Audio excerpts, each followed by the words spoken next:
terutama buat yang nggak bisa hadir supaya terdokumentasi baik juga. Kita malam ini bahas chapter 3 dari buku Q Salas. Mungkin sebelum mulai saya kasih overview dulu ya bukunya Q Salas ini. Jadi kalau Bapak Ibu lihat chapter 2 itu System of Linear Algebraic Equations itu pecahin persamaan linear yang dalam bentuk matriks. Itu udah Bapak Ibu kerjakan ya lewat gladiator fits-nya dan analis-analis juga ada yang udah berkomentar ya.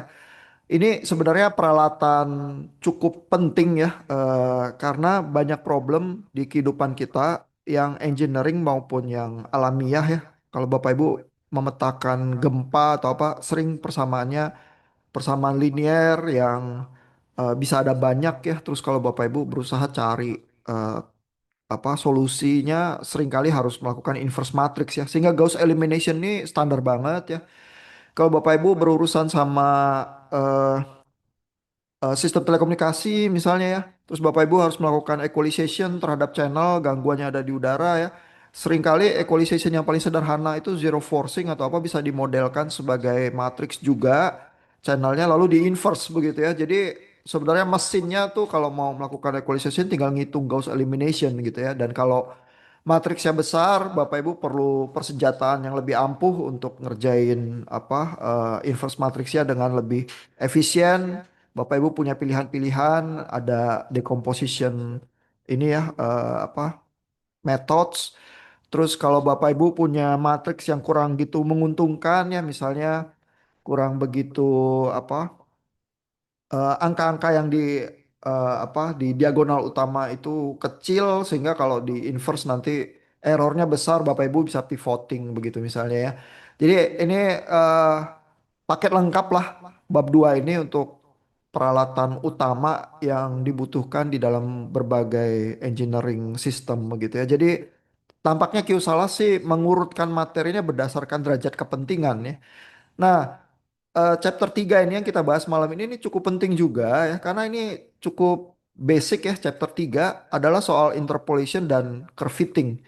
Ya jadi interpolation itu dan curve fitting problemnya mirip tapi solusinya agak berbeda ya. Kita disodorin titik-titik X dan Y begitu ya kalau dua dimensi ya. Tapi sebenarnya interpolasi kita bisa dimensinya n ya. Karena begitu kita tahu matematikanya, kita suruh mesin yang kerjain mau dimensinya berapa aja nggak ada masalah ya, karena melakukan komputasi mesin begitu ya.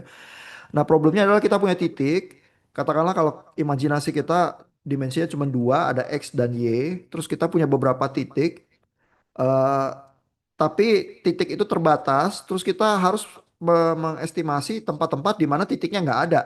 Ya, jadi tools kita yang pertama adalah interpolasi itu menghubungkan titik-titik itu ya dengan persamaan matematika tertentu sehingga untuk semua titik yang ada di antara titik-titik data yang kita punya kita tetap bisa melakukan estimasinya. Kalau kita punya garis yang melewati semua titik ya itu interpolasi itu. Kita mengasumsikan garis yang kita buat itu melewati semua titik exactly.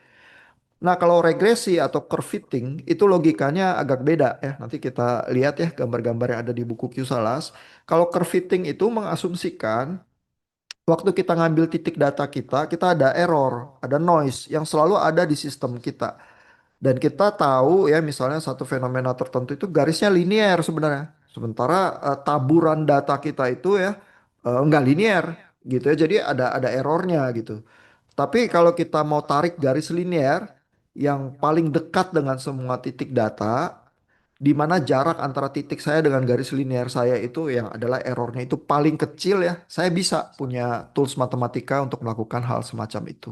Ya, jadi itu dua dua gaya penyelesaian estimasi data yang berbeda. Kalau yang curve fitting itu biasa dilakukan dengan logika matematika, yaitu melakukan prediksi. Ya, jadi kalau saya ada titik X dan titik Y tertentu, terus titik itu noisy gitu ya, tapi saya tarik garis lurus misalnya karena eh, asumsi saya linear, maka untuk setiap titik X yang saya nggak punya datanya, saya bisa ditarik di garis itu ya dan bilang bahwa titik X ini memprediksi titik Y dan titik Y itu nilainya tertentu ya. Dan hasil prediksi saya itu ya, garis yang saya tarik itu bisa punya error tertentu. Kalau error dari titik-titik data saya terhadap garis itu ya itu kecil, maka akurasi prediksi saya itu agak tinggi. Begitu ya. Jadi logika prediksinya seperti itu. Karena kita bisa menarik garis yang dekat dengan titik-titik data saya, cuman tetap ada error. Hanya errornya kalau udah minimal ya, least square error istilahnya ya. Jadi kalau kita kuadratkan errornya itu paling minimal ya, least square, maka kita tuh punya estimasi yang cukup baik dan kita bisa memprediksi variabel Y dari variabel X gitu ya. Logikanya gitu ya. Nah, coba kita lihat bagaimana Q Salas menerangkannya ya. Jadi bagian awal ya yang untuk pertemuan sesi 3 itu persoalan interpolasi ya. Problemnya seperti yang saya sebutkan ada titik-titik X dan sejumlah titik Y.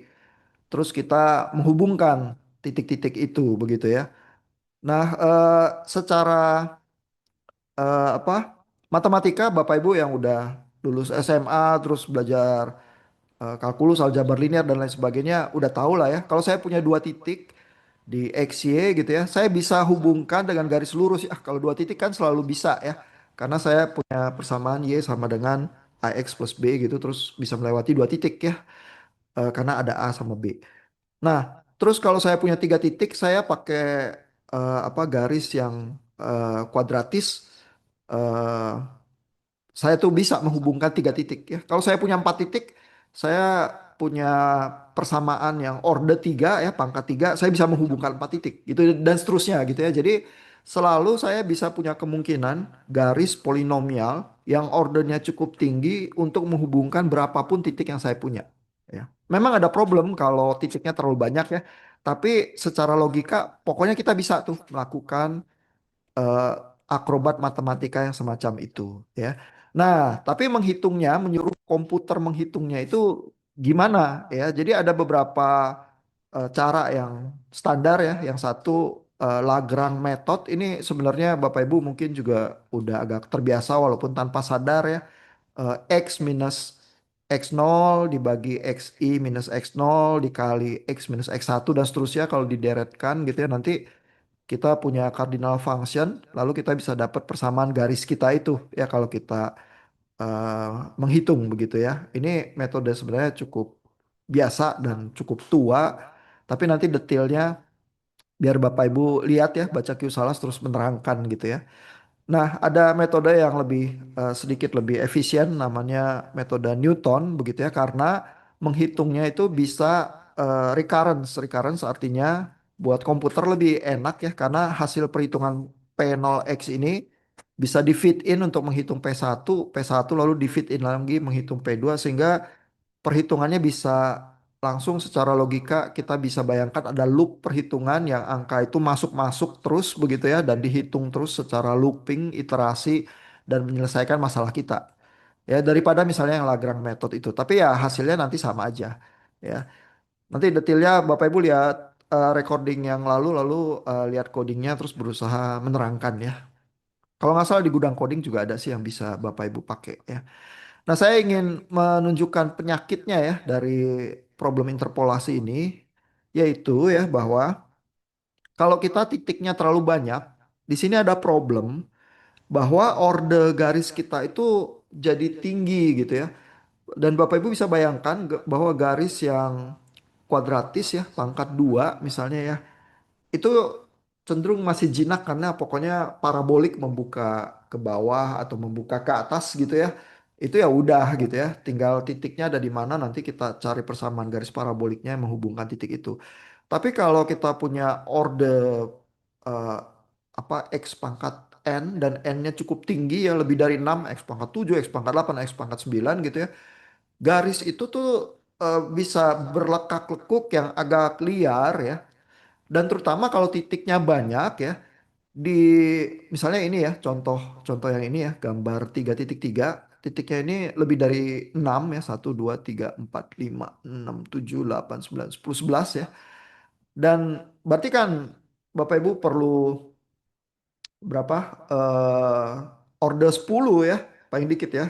Kalau 11 untuk menghubungkan keseluruhan titik itu ya. Dan garis polinomial order 10 itu bisa sangat liar lekak-lekuknya ya.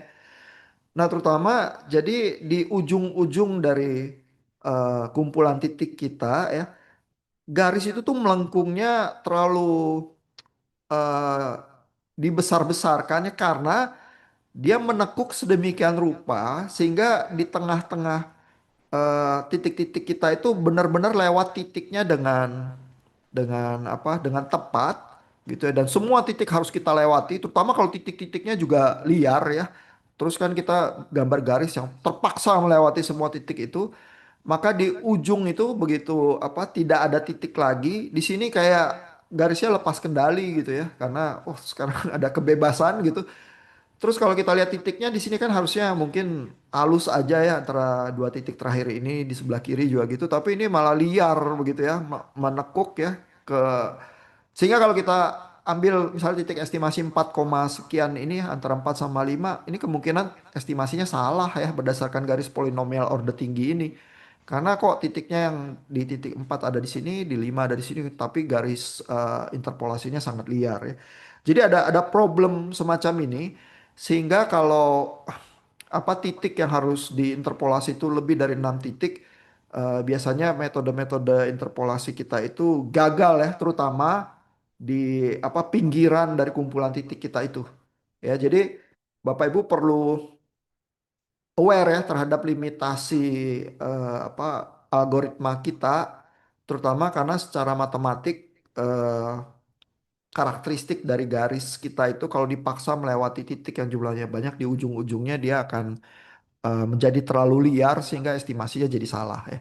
Nah, ada solusi ya terhadap problem yang semacam itu, yaitu menggunakan eh, metode yang disebut cubic spline ya. Jadi cubic spline ini populer karena apa bisa menyelesaikan problem persoalan yang eh, interpolasi liar itu ya di ini ya, bab 3.3 ya. Nah, cubic spline ini logikanya sih cukup sederhana ya, bahwa kalau saya punya kumpulan titik, saya nggak paksa semuanya saya lewati garis order tinggi yang sama ya, melainkan saya sepotong-sepotong aja ya, piecewise aja istilahnya ya. Kalau 4 titik kan bisa saya dekati dengan persamaan order 3 saja dan X pangkat 3 itu nggak terlalu liar gitu ya. Tapi bisa ya ditekuk sedemikian rupa melewati 4 titik secara halus. Habis itu 4 titik berikutnya pakai persamaan pangkat 3 yang lain. Jadi seluruh garis saya itu seolah-olah paling tiga ordernya pangkat 3 dan garis pangkat 3 itu nggak terlalu liar gitu ya. Sehingga kalau kita estimasi nanti kalau kita interpolasi garisnya cukup halus ya nggak seperti garis polinomial order tinggi. Tapi interpolasi kita potong-potong kuenya sehingga sebagian-sebagian lalu sebagian kumpulan titik itu kita eh, apa interpolasi dengan garis yang X pangkat 3 begitu ya. Dan kita nggak memaksakan garis order tinggi untuk melewati semua titik begitu ya. Nah, secara matematika nanti Bapak Ibu bisa lihat penurunannya Q salas terus jalanin codingnya ya. Terus mungkin menunjukkan ya di gladiator fitsnya itu perbedaannya kali ya kalau pakai cubic spline atau pakai interpolasi Lagrange atau Newton biasa apa yang terjadi ya dengan problematik interpolasi order tinggi itu ya. Nah, tapi untuk project yang sering apa disukai adalah curve fitting ya bukan interpolasi. Karena interpolasi itu ya eh, sifatnya adalah mengasumsikan titik titik data saya itu eksak. Ya titik titik data saya eksak, cuman ada titik-titik X yang saya nggak punya titik datanya. Kalau saya mau eh, bisa memprediksi atau punya ukuran kalau ditanya X itu ya, kalau saya cuma punya titiknya di titik 4 sama 6, kalau di 5 berapa angka Y-nya gitu ya. Kalau saya udah tarik interpolasi terus garis saya melewati semua titik dengan eksak, maka saya punya juga di titik 5 nilai Y tertentu ya yang bisa saya bilang gitu ya. Nah, tapi kan kita waktu ngukur sesuatu kalau data statistik kita tahu semuanya noise ya. Terus juga kalaupun apa kita hasil pengukuran titik data kita itu bergelombang tertentu, kadang-kadang secara teoritis kita tahu harusnya fenomenanya linier gitu ya, sehingga harusnya di antara titik data kita itu kita harusnya tarik garis lurus gitu ya. Cuman garis lurusnya ini ada error ya terhadap titik-titik data yang kita ukur itu. Nah, kita mau errornya paling kecil gitu ya. Sehingga kita pakai metode curve fitting ya, bukan interpolasi. Karena kalau interpolasi berarti kita asumsinya titik data kita itu nggak ada error sama sekali. Nah, kalau kita mainnya curve fitting ya, atau least square, kita pakai metode yang 3.4 ini ya. Ini nama lain dari least square fitting ya atau curve fitting ini juga adalah regresi. Jadi kalau Bapak Ibu cari-cari misalnya di internet ya, metode ini disebut juga regresi begitu ya. Dan yang dilakukan adalah memilih fungsi sedemikian rupa, misalnya kalau kita asumsikan dia linear, sehingga errornya ini ya, y-nya dikurang fx ya, garis yang kita tarik itu terus kita kuadrat ya, itu errornya yang paling kecil ya, makanya disebutnya metodenya juga least square begitu ya, karena begitu errornya kita square kita kuadratkan dia least ya, dia yang paling kecil gitu ya. Sehingga kalau kita memfit satu garis lurus ya, A plus BX ke titik data kita bisa punya rumusan ini, lalu kita bisa minta untuk dihitungkan oleh mesin ya, pakai Python gitu, terus Bapak Ibu bisa dapat koefisien A sama B-nya. Kalau A sama B-nya dapat dengan menghitung titik-titik data kita ini, maka kita bisa tarik garisnya ya, karena kan Y sama dengan A plus BX ini ya, persamaan garis kita. Nah, jadi kalau curve fitting ya, ini ada coding Pythonnya, Bapak Ibu bisa coba atau ambil dari gudang coding ya untuk dicobakan. Jadi kalau Bapak Ibu punya problem yang pakai curve fitting ya. Ini gambarnya seperti ini nih. Misalnya di gambar di halaman 137 ini ya, ada titik-titiknya. Lalu kalau Bapak Ibu tarik garis lurusnya, maka kelihatan garis lurus ini kalau dihitung pakai least square, error setiap titik ini terhadap garis ini yang minimal gitu ya, kalau kita lakukan least square-nya dengan cukup baik ya.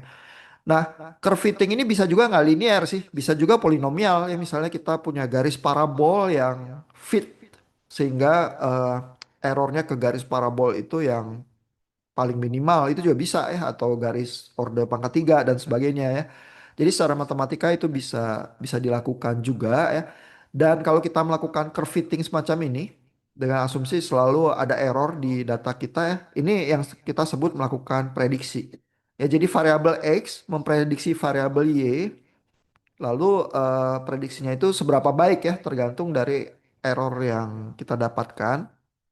Atau kita juga bisa punya angka R square ya di dalam metode-metode curve fitting atau least square yang menunjukkan derajat kebaikan prediksi kita. Kalau R square-nya kita mendekati satu ya, itu bilangan pecahan mendekati satu, berarti dia makin baik gitu ya. Tapi nanti kalau Bapak Ibu melakukan life hack project ya, terus melakukan regresi, perlu hati-hati juga kalau R square-nya terlalu tinggi gitu ya, 90% lebih gitu ya. Itu jangan cepet-cepet senang ya. Bisa juga itu kesalahan yang fatal terjadi di mana misalnya variabel X sama Y itu bocor gitu. Jadi variabel X itu dan Y berkorelasi sangat tinggi, sangat berhubungan, sehingga kalau X dipakai memprediksi Y misalnya eh, apa tampaknya prediksinya sangat akurat gitu. Tapi sebenarnya X sama Y berhubungan erat gitu ya. Jadi dengan kata lain prediksinya itu nggak valid karena prediktor sama target variabelnya itu berhubungan erat atau bahkan sama begitu ya, sehingga secara teoritis prediksi yang semacam itu tuh salah gitu ya. Nah, tapi mungkin life hack project nanti Bapak Ibu punya waktu lebih banyak untuk memikirkan. Hanya secara sepintas, mudah-mudahan diskusi singkat ini ya, introduction ke chapter 3 soal interpolasi dan curve fitting cukup ya untuk Bapak Ibu memahami recording yang dari tahun lalu ada di Learn, terus Bapak Ibu bisa bicarain gladiator fits ya selama 7 menit itu ya. Nanti giliran kelompok yang ini ya, eh, kelompok 6 sampai 9 ya yang melakukan gladiator fits, terus 1 sampai 5 untuk jadi analis ya. Ruang di forum untuk yang gladiator fits minggu ini udah saya buka juga. Jadi kalau Bapak Ibu mau cepet-cepet belajar, mau posting duluan silakan. Ya. Ada pertanyaan nggak sejauh ini Bapak Ibu? komentar, pertanyaan? Kalau nggak ada, saya tunjukkan ini ya, pilihan life hack projectnya yang Bapak Ibu bisa pilih ya. Jadi saya taruh di sesi 7 ya, karena itu biasanya kita ada di agak di pertengahan semester. Mungkin Bapak Ibu lihat berbagai metode numerik udah cukuplah modalnya untuk berusaha membayangkan ada project yang Bapak Ibu bisa berusaha pecahkan atau jawab dengan metode numerik yang udah dipelajari gitu ya. Walaupun sesi 8 sampai 12 nanti masih ada lagi metode-metode lain. Tapi sesi 3 4 ini terutama sesi 4 yang soal curve fitting dan least square fit itu memang untuk prediksi sehingga sangat sering muncul ya di dalam semua ini ya. Kalau Bapak Ibu lihat ke bawah ini ada berbagai diskusi life hack project yang lampau. Yang lalu-lalu itu saya bebasin ya karena berusaha memikirkan problem apa yang bisa dipecahkan, merumuskan problemnya sendiri, mencari datanya sendiri. Itu sebenarnya juga latihan yang berharga ya. Supaya Bapak Ibu punya sensitivitas problem apa yang bisa dipecahin karena ada datanya atau yang nggak ada gitu ya. Jadi jangan mimpi kalau nggak ada data dari awal pengen pecahin problem itu gitu ya. Sediain dulu datanya gitu ya. Nah, cuman seringkali Bapak Ibu tuh suka panik gitu ya karena di awal pengen memprediksi ini itu ya kesannya menarik dan kesannya hebat ya karena itu salah satu kriteria penilaian life hack project juga ya seberapa menarik projectnya. Tapi belakangan baru panik karena datanya nggak ada. Ya terus kalau datanya terpaksa diambil buruk gitu ya karena nggak tersedia dengan cukup baik nanti proyeknya itu jadi nggak menarik ya atau jawabannya jadi trivial gitu ya jadi nggak usah saya hitung pakai metode numerik juga saya udah tahu kalau jawabannya itu gitu misalnya ya nggak usah saya prediksi gitu misalnya. Nah jadi kalau kalau itu yang terjadi kan nilainya nggak gitu bagus ya karena proyeknya jadi kurang kurang gitu interesting ya sehingga untuk yang kali ini saya kasih bantuan ya. Ada dua pilihan project yang Bapak Ibu bisa pilih ya. Ini dua pilihan ini tidak wajib ya. Modifikasi terhadap project ini highly welcome ya. Jadi silakan ya. Boleh Bapak Ibu pilih. Terus ada dua varian. Yang pertama ini problem prediksi ya. Saya tuh sediain data ya. Ini ada data GDP dan happiness ya dari berbagai negara. Terus Bapak Ibu bisa pakai curve fitting atau regresi ya untuk berusaha misalnya menunjukkan ada garis ramalankah yang bisa kita tarik untuk meramalkan happiness dari GDP ya. Artinya apakah uang menghasilkan kebahagiaan? Simpelnya gitu. Simpelnya gitu. Nanti Bapak Ibu kalau udah berusaha pecahin regresinya mungkin jadi sadar bahwa happiness itu nggak segitu simpel gitu ya. Nggak artinya banyak uang pasti Bapak Ibu lebih bahagia gitu ya. Mudah-mudahan pembelajaran itu ya menghasilkan bijaksana tersendiri juga gitu ya. Nah itu mungkin yang nggak begitu rumit tapi masih cukup interesting ya karena kita semua pingin happy terus apakah happiness bisa diramalkan pakai uang ya. Terus kalau Bapak Ibu data saya itu cuma GDP sama happiness ya. Tapi repository data yang cukup lengkap kalau Bapak Ibu cari variabel-variabel yang terdefinisi cukup baik mungkin bisa cukup mudah juga didapat ya.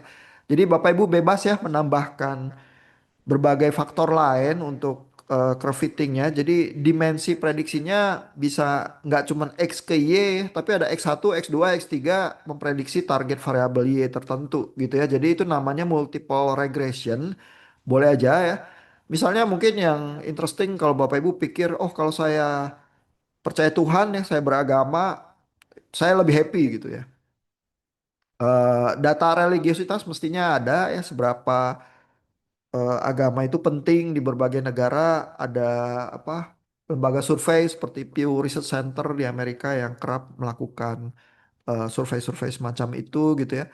Atau Bapak Ibu bisa pakai indikator kesehatan ya. Kalau sehat happy, kalau selalu pegel-pegel atau sakit kepala ya kurang happy lah gitu misalnya ya. Terus Bapak Ibu coba lihat seberapa tingkat kesehatan satu negara atau mungkin yang berhubungan dengan itu misalnya life expectancy atau apa ya biasanya data-data itu bisa dengan mudah didapat karena menjadi statistik yang cukup standar gitu ya. Terus Bapak Ibu bisa melakukan multiple regression ya, melakukan prediksi yang lebih rumit.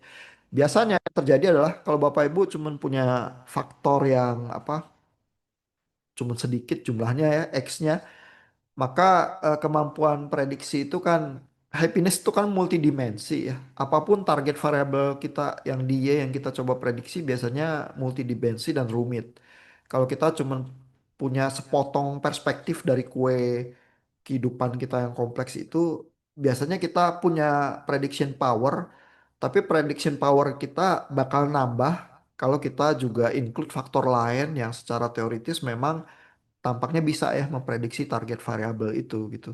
Ya jadi kalau Bapak Ibu makin kompleks regresinya mungkin prediksi terhadap happinessnya makin bagus akurasinya ya. Tapi juga belum tentu ya karena mungkin sih bisa rumit ya faktor-faktor tertentu tuh. Belum tentu orang yang beragama itu atau percaya Tuhan itu berbahagia, bisa juga dia tertekan ya makin depresi atau apa gitu ya. Apalagi kalau komunitas beragama itu jahat ya melakukan tekanan-tekanan dan sebagainya gitu ya. Malah stres dia misalnya ya. Jadi belum tentu juga ya, interesting untuk dilihat ya apakah kalau Bapak Ibu punya teori-teori tertentu bisa dibuktikan ya dengan data. Jadi itu latihannya ya, project satu yang Bapak Ibu bisa pilih ya. Mungkin sejauh itu ada pertanyaan dulu nggak Bapak Ibu? Sebelum kita lanjut ke project 2.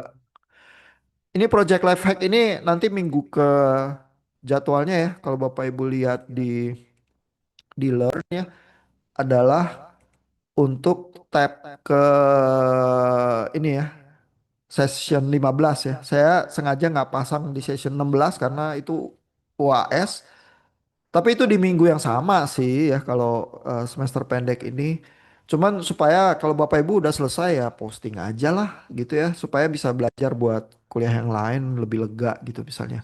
Sehingga secara lebih awal juga kita lakukan diskusi ini supaya Bapak Ibu bisa membayangkan lah ya apa proyek yang bisa dilakukan. Terus datanya udah saya sediakan.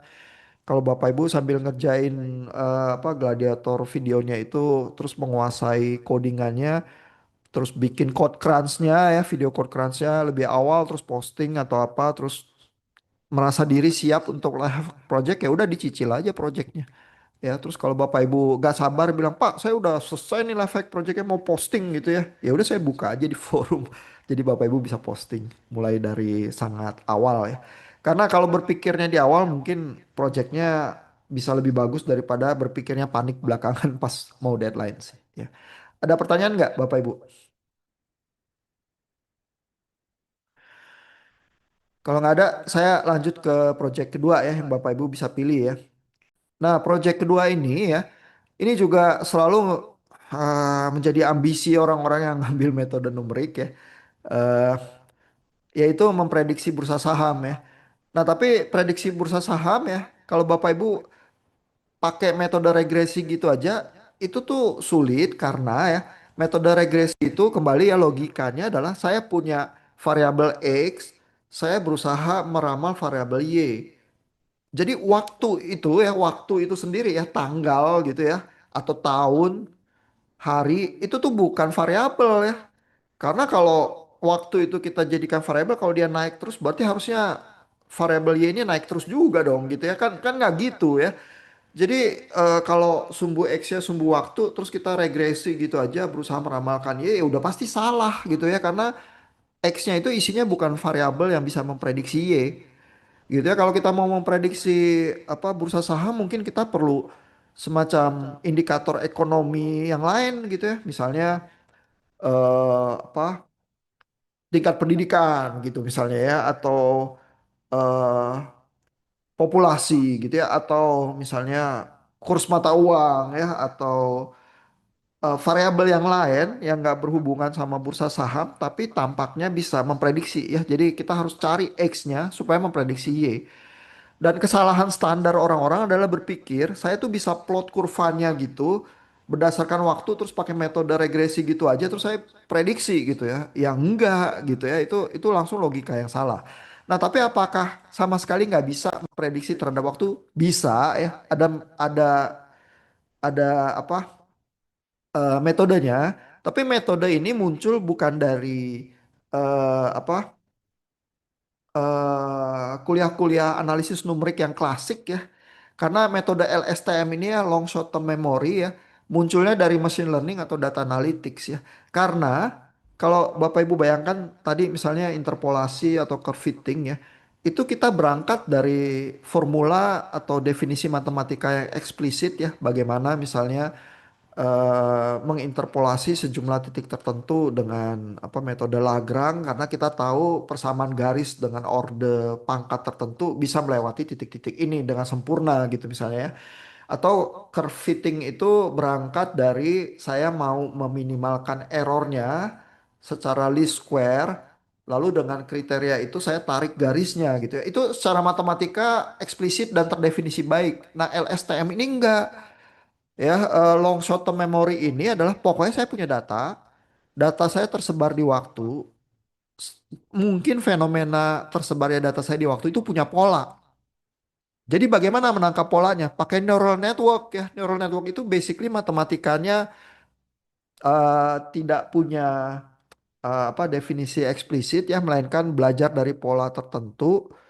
Lalu pola-pola yang lama itu dipakai untuk mentraining neural networknya sehingga dia bisa menebak kalau pola itu berulang nanti data di masa depan itu seperti apa gitu ya. Jadi pola berpikirnya long short term memory ini agak beda ya dari metode numerik yang lain.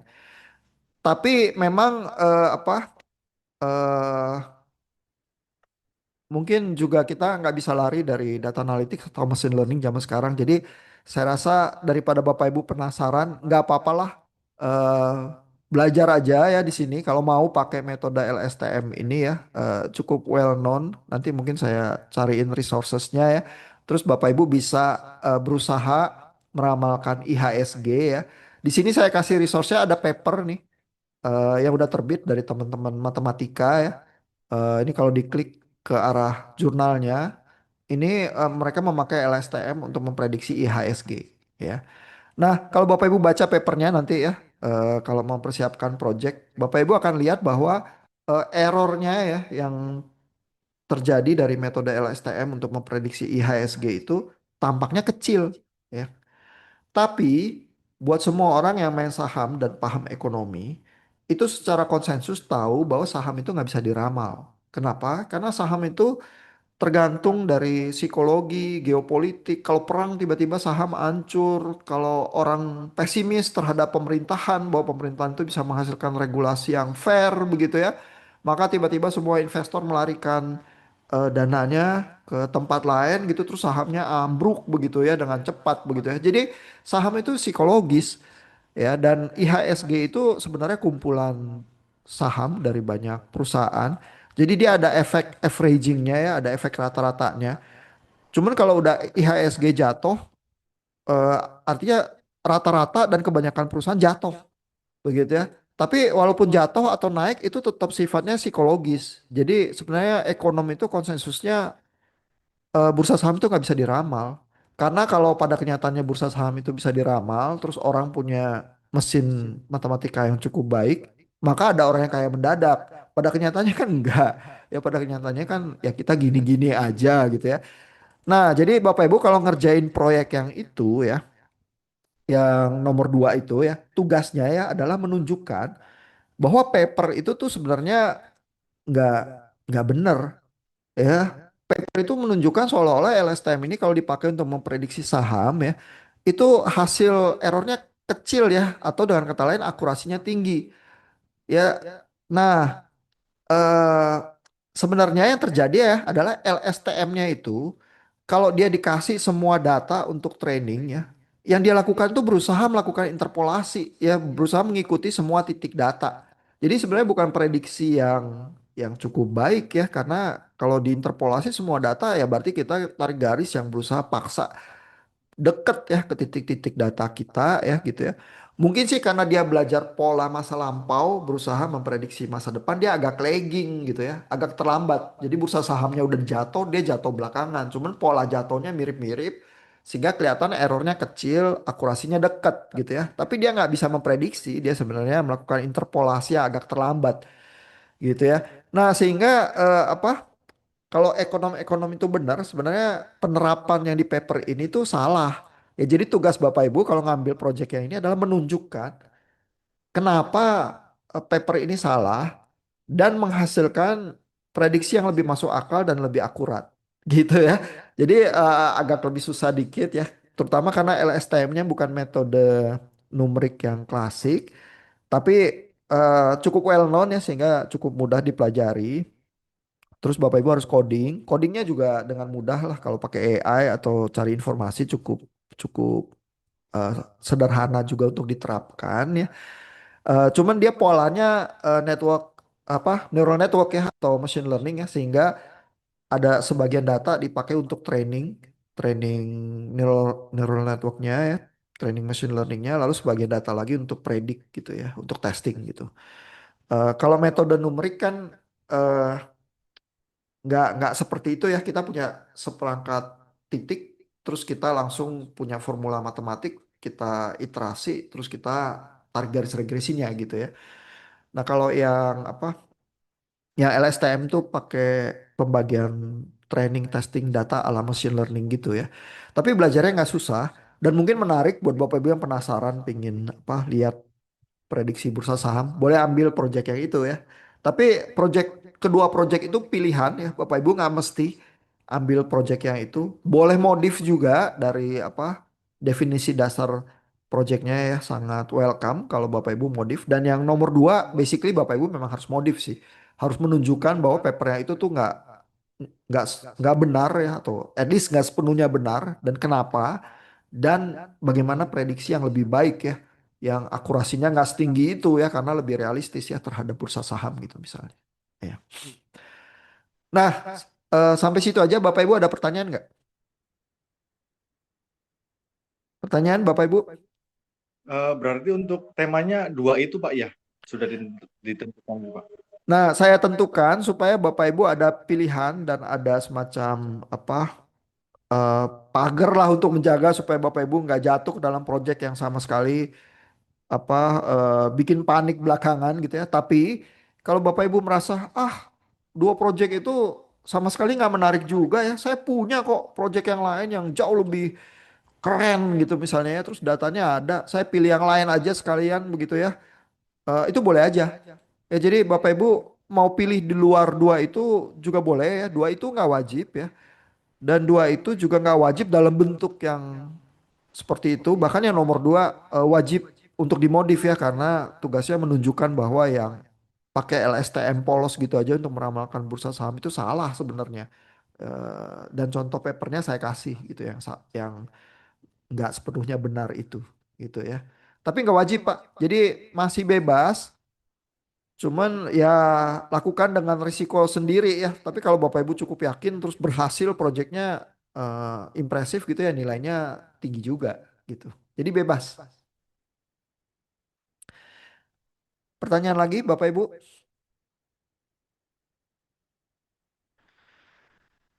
Kalau nggak ada berarti kita sampai di sini ya. Terus Bapak Ibu saya tunggu ya ininya Gladiator Fits-nya. Jadi mudah-mudahan berguna apalagi kalau Bapak Ibu tertarik sama project-projectnya justru di sesi yang 3 dan 4 ini nih. Mungkin yang menolong Bapak Ibu untuk ngerjain live hack projectnya nanti ya. Kita sampai di sini. Terima kasih udah bergabung perhatiannya. Selamat malam, selamat istirahat.